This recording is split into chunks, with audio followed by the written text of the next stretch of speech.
Datang ada orang datang langsung duduk. Ya bulan. Sudah sholat tahiyatul masjid belum? Belum. Sudah sholat dulu. Sholat dulu. Sholat yang ringan. Cepat. Kalau saya baca kita cepat, tapi sebenarnya lebih baik bukan cepat tapi ringan. Kalau cepat itu terkesan dia tidak tumaknina. Kalau ini ringan itu jangan lama-lama lah. 2 menit, 1 menit. Ya artinya sholatnya yang baca ya Allahu Akbar gitu yang pendek-pendek lah ya. Subhanallahnya jangan banyak-banyak ya. Sekali, 2 kali tidak. Karena apa? Karena sedang khutbah. Imam sedang khutbah. Kalau kita sholat lama-lama akhirnya tidak mendengar khutbah. Makanya ketika orang masuk masjid, khususnya ketika Jumat, itu dianjurkan sholat tahiyatul masjid cepat. Kemudian baru mendengar khutbah. Ini masalahnya adalah ketika azan. Ketika azan kita baru masuk masjid. Gimana? Sholat tahiyatul masjid atau nunggu azan? Nah ini kadang-kadang orang berbeda pendapat. Yang lebih afdal adalah dia sholat tahiyatul masjid. Karena jika Anda masuk masjid, sholat tahiyatul masjid. Tapi tidak ada satupun perintah yang mengatakan jika Anda masuk masjid sedang azan, maka berdirilah tunggu azan selesai, tidak ada. Nah, karena itu ketika masuk masjid walaupun sedang azan, sholat tahiyatul masjid khususnya ketika Jumat. Dengan prediksi bahwa ketika kita sudah sholat tahiyatul masjid, azan selesai dan kita siap mendengar khutbah. Dibanding kalau kita berdiri nunggu azan selesai, kemudian kita sholat tahiyatul masjid, khutbahnya mulai, kita sudah kehilangan beberapa menit ketika imam berkhutbah. Nah, jadi kita hanya diperintahkan untuk mendengar khutbah dan menjawab azan, bukan mendengar azan, menjawab. Ya, jadi ketika muadzin sedang azan, ikutilah. Jadi tidak ada kata-kata mendengar kan gitu. Ya bisa mendengar juga, yang mendengar juga, tapi artinya bahwa di sini ada 2 yang sama-sama harus diikuti. Dengar azan atau dengar khutbah? Begitu. Kalau dengar khutbah kan wajib, tidak boleh ngomong. Kalau dengar azan boleh ngomong. Tidak ada larangan menurut saya. Baik kalau ada azan sambil bicara nggak apa-apa. Kalau memang perlu sekali, sambil kita menjawab. Ya. Nah ternyata lebih kuat kita mendengar khutbah Jumat. Oleh karena itu, ya kita sholat tahiyatul masjid tanpa dengar azan tapi dengar khutbah daripada kita dengar azan tapi nggak dengar. Jadi tadi saya ingat lagi bahwa ketika Jumat itu hendaknya kita sholat tahiyatul masjid. Tapi kalau dalam pengajian seperti ini, seperti tadi yang di belakang tidak tahiyatul masjid, karena pertama nggak masuk masjid, yang kedua tempatnya nggak cukup, yang ketiga hadis tadi menunjukkan bahwa Rasulullah membiarkan orang duduk tanpa sholat tahiyatul masjid. Jadi sholat tahiyatul masjid hakikatnya diperintahkan, boleh ditinggalkan. Ya. Tapi kalau pas khutbah Jumat sebaiknya dilaksanakan. Ulah sholat. Ya silakan Bu. Ada beberapa pertanyaan. Ya. Yang satu tadi berkaitan dengan sholat tahiyatul masjid. Karena kita dari khusus diajarkan bahwa sholat ya tahiyatul masjid jangan dilakukan kalau udah duduk. Berarti kalau lihat dari Kalau sudah duduk. Nah, berarti kan pernah tuh Pak Ustadz, jadi ada satu rukunnya, jadi artinya ada syarat gitu. Kalau udah jangan sampai udah duduk, padahal perintahnya bukan itu kan. Jadi artinya sebaiknya sebelum duduk sholat dulu gitu ya. Itu ada seperti itu diajarkan, itu berarti suatu pemahaman yang salah. Yang tadi memahami tadi Bu, karena ada orang sudah duduk. Iya. Kamu tahiyatul masjid belum, ya udah bangkit lagi sholat. Itu namanya sholat tahiyatul masjid qadha. Qadha kan udah terlanjur duduk nggak apa-apa sholat lagi. Boleh kan kalau Ya. misalnya kelupaan nih duduk, karena itu sholat tahajud ya, tahajud masjid. Ya. Terus yang tadi kan kalau misalnya perbuatan yang dilakukan oleh Rasulullah belum selalu itu menjadikan sesuatu yang sunnah. Ya. Sekarang kebalikannya, kalau perbuatan yang tidak dilakukan oleh Rasulullah, apakah tidak selalu kita boleh lakukan? Apakah tidak selalu sehingga kita sering dipojokkan dengan pernyataan ini? Kalau memang baik, kenapa Rasulullah nggak kerjakan? Ya. Karena banyak kehidupan kita yang kita kadang-kadang kerjakan, Rasulullah nggak kerjakan. Ya. Tapi bukan niat kita untuk ibadah. Nah itu memilah-milahnya itu yang mana? Kegiatan seperti yang mana? Ya, ini dibalik ya. Ya. Pembuktian terbalik. Istilahnya gitu ya. Ya. Nah itu yang saya karena repot itu kalau selalu dipojokkan seperti itu bingung jadinya kita. Jadi ada dua kaidah di sini, Bu. Tidak setiap perbuatan Rasulullah mesti kita ikutin, dan tidak setiap yang tidak dikerjakan nggak boleh kita kerjakan. Tidak setiap yang tidak dikerjakan Rasulullah berarti kita nggak boleh. Karena Rasulullah SAW itu adalah terbatas, yang sebagai manusia terbatas, tidak mengerjakan seluruh apa yang dikerjakan manusia. Beliau hanya mengerjakan sesuatu yang memang diperintahkan oleh Allah untuk dikerjakan. Oleh karena itu, Bu, memahaminya kita perlu ya membahas masalah perbuatan Rasulullah SAW dibagi jadi tiga. Namanya perbuatan jibiliyah, yaitu perbuatan sebagai manusia. Jibiliyah itu adalah perbuatan sebagai manusia. Beliau manusia dan Rasul. Ya, beliau makan, minum, menikah, tadi ke belakang, ya, beliau perang, beliau menangis, beliau tertawa, beliau, masa kita ikutin semuanya itu kan enggak. Nah, makanya Abdullah bin Umar pernah mengalami salah ketika haji, bahkan ketika haji ini campuran ini haji ini antara ibadah dengan perbuatan manusia. Beliau istilahnya menapak tilas Rasulullah SAW ketika haji, hanya satu saja namanya Abdullah bin Umar, seluruh sahabat yang lain tidak. Ini menunjukkan Abdullah bin Umar salah ya. Jadi ketika haji itu dilihat, kalau sekarang apa? Direkam dulu gitu kan, dilihat di mana beliau duduk, di mana beliau berdiri, di mana beliau berhenti untuk buang air. Itu diikuti semuanya. Walaupun beliau tidak kepengen buang air, karena Rasulullah buang air di situ, ya dibuang-buangkan. Gimana caranya? Gitu. Walaupun beliau nggak mau duduk, karena Rasulullah duduk, ikutin duduk juga. Itu sama, namanya napak tilas. Nah, ternyata itu nggak benar, gitu. Maksudnya nggak sunnah. Cuman Abdullah bin Umar dianggap mendapat pahala karena kecintaannya kepada Rasulullah SAW, tapi tidak mendapat pahala karena perbuatannya. Karena Rasulullah tidak memerintahkan kamu kalau haji ngikutin kayak saya, maksudnya bukan amalan haji ya. Tempat tinggalnya di mana, jalannya lewat mana, pakai apa, itu kan bukan masalah haji. Masalah haji bukan itu hanya sarana. Makanya ketika Rasulullah haji naik onta, kita tidak perlu naik onta, karena bukan naik ontanya tapi hajinya. Ini namanya jibiliyah ya. Kemudian beliau ya ketika makan pakai piring ya. Apakah kita kemudian makannya juga pakai piring seperti piringnya Rasulullah SAW? Jenisnya kayak apa? Kan susah nyari. Kemudian beliau ketika menggunakan baju ya warnanya putih, ya warna putih sunnah. Tapi kainnya apakah seperti kainnya Rasulullah SAW?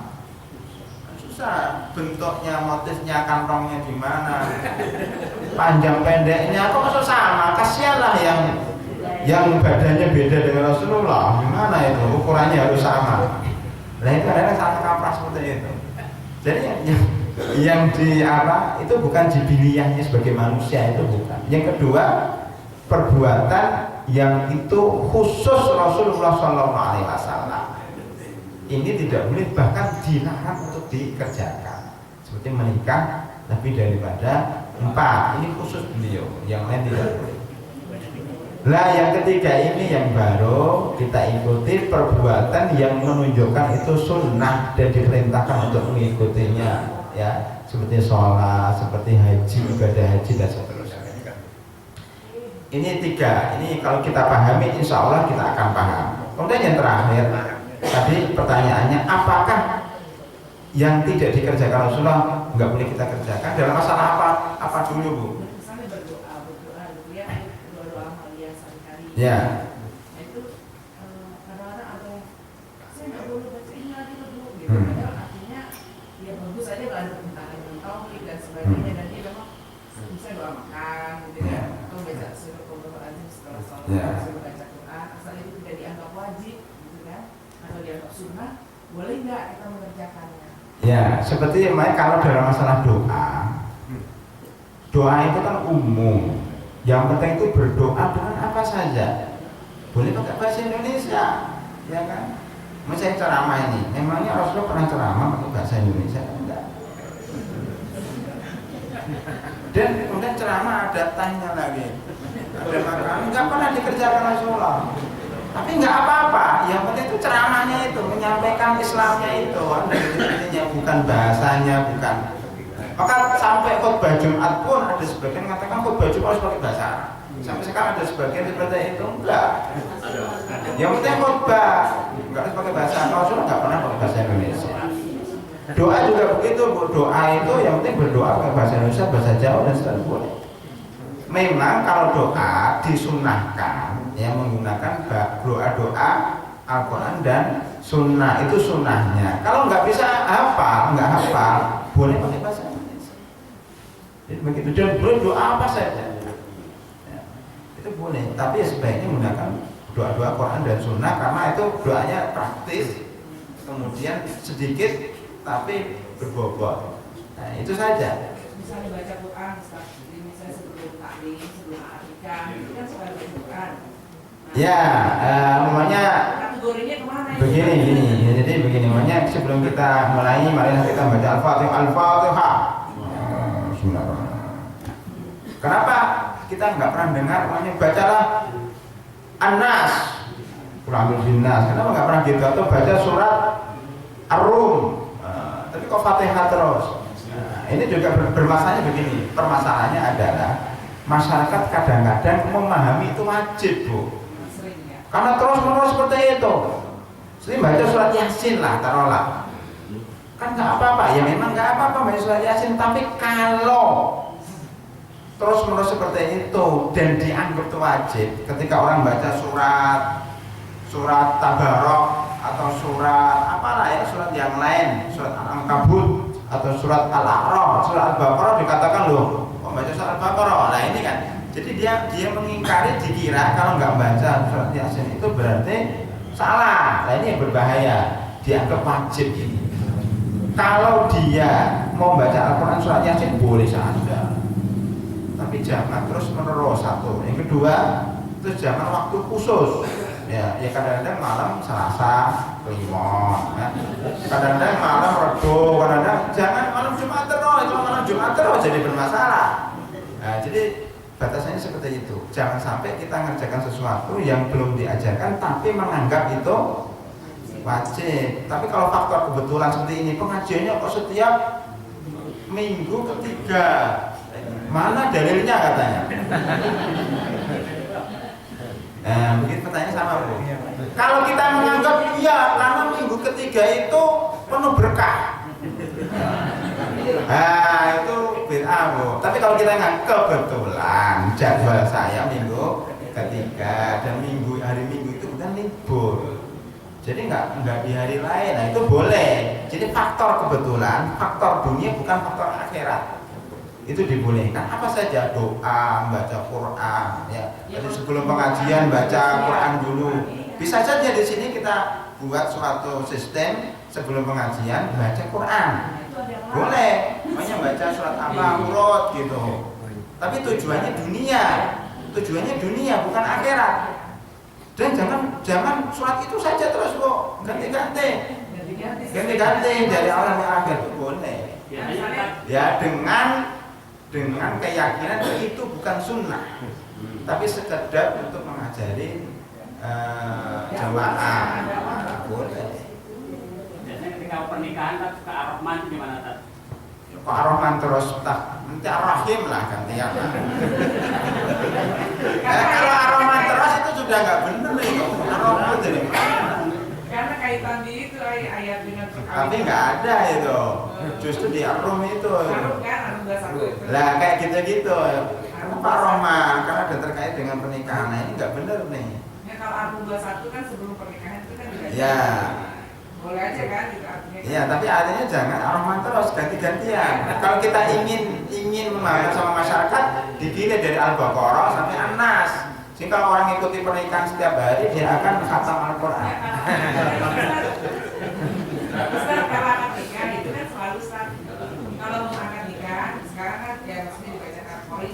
Arum berkaitan dengan pernikahan itu. Oh nggak apa-apa, korek baca surat Ar-Rum nggak apa-apa, asal korek itu tidak meyakini.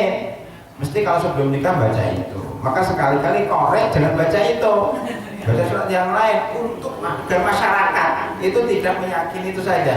Jadi ini caranya aja. Ya. Ini hanya sekedar cara. Makanya kalau segala siapa saja ingin membuat suatu acara, itu hendaknya diterangkan sama masyarakat bahwa ini bukan sunnah, tapi sekedar agar masyarakat itu memahami itu saja, supaya tidak salah. Saya kira itu Bu ya. Yang lainnya mungkin menyusul nanti kalau sudah siang. Ya, sudah siang Pak? Enggak? Jadi silakan Bapak ya, tenangkan Pak ya. Ini kalau Bapak ini nggak bertanya, nggak sempurna. Ya. Ya, silakan. Assalamualaikum warahmatullahi wabarakatuh. Waalaikumsalam. Saya ingin menanyakan mengenai surat taubat.